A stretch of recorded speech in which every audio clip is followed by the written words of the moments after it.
കുമളി ചോറ്റുപാറയിൽ വിവാഹ ആവശ്യത്തിന് സൂക്ഷിച്ചിരുന്ന പണവും സ്വർണവും മോഷ്ടിച്ച ആളെ പോലീസ് പിടികൂടി. വണ്ടിപ്പെരിയാർ കീരിക്കര സ്വദേശി മഹേന്ദ്രൻ 24-നെയാണ് പിടികൂടിയത്. മഹേന്ദ്രന്റെ പേരിൽ വണ്ടിപ്പെരിയാർ സ്റ്റേഷനിൽ മാത്രം 3 മോഷണ കേസുകളാണ് ഉള്ളത്. ഇതുകൂടാതെ ഒരേ രീതിയിൽ നടന്ന മറ്റ് 2 മോഷണ കേസിലും മഹേന്ദ്രൻ തന്നെയാണ് പ്രതിയെന്ന് പോലീസ്. റെയിൻബോ ന്യൂസ് വാർത്തകൾ നിങ്ങൾക്കായി അവതരിപ്പിക്കുന്നത് സ്ത്രീ സൃഷ്ടികളിൽ ഏറ്റവും പരിശുദ്ധയായ ഒന്ന്.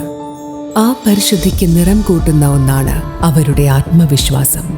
അതിനാൽ ഞങ്ങൾ മനസ്സിലാക്കുന്നു, നിങ്ങൾ അർഹിക്കുന്നു KG's ജ്വല്ലറിയുടെ അതുല്യമായ ആഭരണങ്ങൾ. KG's ജ്വല്ലറി, കോട്ടയം കട, സിൻസ് 1950. പരിശുദ്ധ സ്വർണം വിശ്വസ്ത കരങ്ങളിലൂടെ. ആ ഷോപ്സ് കട്ടപ്പന, ചെറുതോണി, അടിമാലി, നെടുങ്കണ്ടം, രാജാക്ക. പകൽ സമയങ്ങളിൽ വീടുകളിൽ ആളില്ലാത്ത സമയം നോക്കിയിരിക്കുക. ഇത് ഉറപ്പുവരുത്തിയ ശേഷം വീടിന്റെ മേൽക്കൂര പൊളിച്ച് വീടിനുള്ളിൽ കയറി അലമാര കുത്തി തുറന്ന് ഉള്ളിൽ നിന്നും പണവും സ്വർണവും മോഷ്ടിച്ച് കടന്നു കളയുക. പിറ്റേ ദിവസം മുതൽ സാധാരണ ജീവിതം. കയ്യിൽ കാശില്ലാതെ വരുമ്പോൾ മോഷ്ടിച്ച സ്വർണത്തിൽ നിന്നും കുറേശ്ശെ എടുത്ത് വേറെ സ്വർണ്ണ പണയ സ്ഥാപനങ്ങളിൽ പണയം വെക്കുക. ഇങ്ങനെ ജീവിതം ആസ്വദിക്കുന്ന മോഷ്ടാവായ വണ്ടിപ്പെരിയാർ കീരിക്കര സ്വദേശി മഹേന്ദ്രനെയാണ് ഏറ്റവും അവസാനം കുമളി ചോറ്റുപാറയിൽ ശരണ്യാഭവൻ രവി പശുപതി ദമ്പതികളുടെ മകന്റെ വിവാഹ ആവശ്യത്തിന് സൂക്ഷിച്ചിരുന്ന 7.5 പവൻ സ്വർണവും 1 ലക്ഷം രൂപയും മോഷണം പോയ കേസിൽ പിടിക്കപ്പെട്ടത്. കുമളി മുരുക്കടി ക്ഷേത്രത്തിൽ ഉത്സവത്തിനിടെയാണ് പോലീസ് ഇയാളെ പിടികൂടുന്നത്. തുടർന്ന് നടത്തിയ അന്വേഷണത്തിൽ ഇയാൾ കുറ്റം സമ്മതിക്കുകയും ചെയ്തു. ഇയാളുടെ വീട്ടിൽ നിന്നും 3 പവൻ സ്വർണവും 27,000 രൂപയും പോലീസ് കണ്ടെടുത്തു. പിന്നീട് വണ്ടിപ്പെരിയാർ ഗോൾഡ് മാർക്കറ്റിലെ സ്വർണ്ണ പണയ വായ്പാ സ്ഥാപനങ്ങളിൽ പണയം വെച്ചിട്ടുള്ള സ്വർണവും കണ്ടെടുക്കുകയും തെളിവെടുപ്പ് നടത്തുകയും ചെയ്തു. മഹേന്ദ്രൻ തന്നെയാണ് കഴിഞ്ഞ 6 മാസം മുൻപ് പശുമല എസ്റ്റേറ്റിൽ സൂപ്പർവൈസറുടെ ക്വാർട്ടേഴ്സ് കുത്തി തുറന്ന് മോഷണം നടത്തിയത്.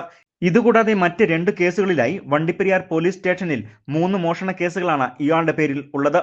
ഇതോടൊപ്പം വണ്ടിപ്പെരിയാർ 57-ാം മൈലിൽ കാളിദാസ് എന്ന ഓട്ടോറിക്ഷ ഡ്രൈവറുടെ വീട് നിർമ്മാണത്തിനായി സൂക്ഷിച്ചിരുന്ന 1 ലക്ഷം രൂപയും വീടിന്റെ മേൽക്കൂര തകർത്ത് തന്നെയാണ് അകത്ത് കയറി മോഷണം നടത്തിയത്. ഇതോടൊപ്പം പീരിമേട് റാണിക്കോവിലും സമാനമായ രീതിയിലുള്ള മോഷണം നടന്നിരുന്നു. അതിലും ഇയാൾ തന്നെയാണ് പ്രതിയെന്നാണ് പോലീസ് പറയുന്നത്. ആദ്യം പിടിക്കപ്പെട്ട പശുമല ക്വാർട്ടേഴ്സ് കുത്തി തുറന്നുള്ള മോഷണ കേസിൽ ഇയാളെ ജയിലിൽ അടയ്ക്കുകയും പിന്നീട് ജാമ്യത്തിൽ കഴിയുന്നതിനിടയിലാണ് വീണ്ടും മോഷണം നടത്തിയിരിക്കുന്നത്. വീടുകളിൽ വെള്ളം കുടിക്കാൻ എന്ന വ്യാജേന കയറുകയും മൊബൈൽ ഫോൺ മോഷണം നടത്തി തുടങ്ങിയ മോഷണം വീട് കുത്തി തുറന്നുള്ള മോഷണം വരെ എത്തിയിരിക്കുകയാണ്. ഇങ്ങനെ ഒരേ രീതിയിലുള്ള മോഷണം, പകൽ സമയത്ത് നടക്കുന്ന മോഷണം തുടങ്ങിയ കുറ്റകൃത്യങ്ങളിൽ ഉൾപ്പെട്ടിട്ടുള്ളവരുടെ ലിസ്റ്റിൽ ഒന്നാമനാണ് Mahendran.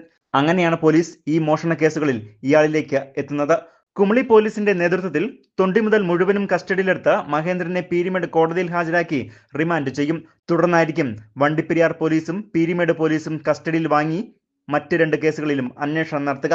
Kumily circle inspector Sujith KS, sub ഇൻസ്പെക്ടർമാരായ ജെഫി ജോർജ്, അനന്തു, CPOമാരായ മാരിയപ്പൻ, ശ്രീനാഥ് എന്നിവർക്ക് പുറമെ സ്പെഷ്യൽ സ്ക്വാഡ് ഉദ്യോഗസ്ഥരായ സുബൈർ, ജോഷി എന്നിവരുടെ നേതൃത്വത്തിലാണ് പ്രതിയെ പിടികൂടിയത്.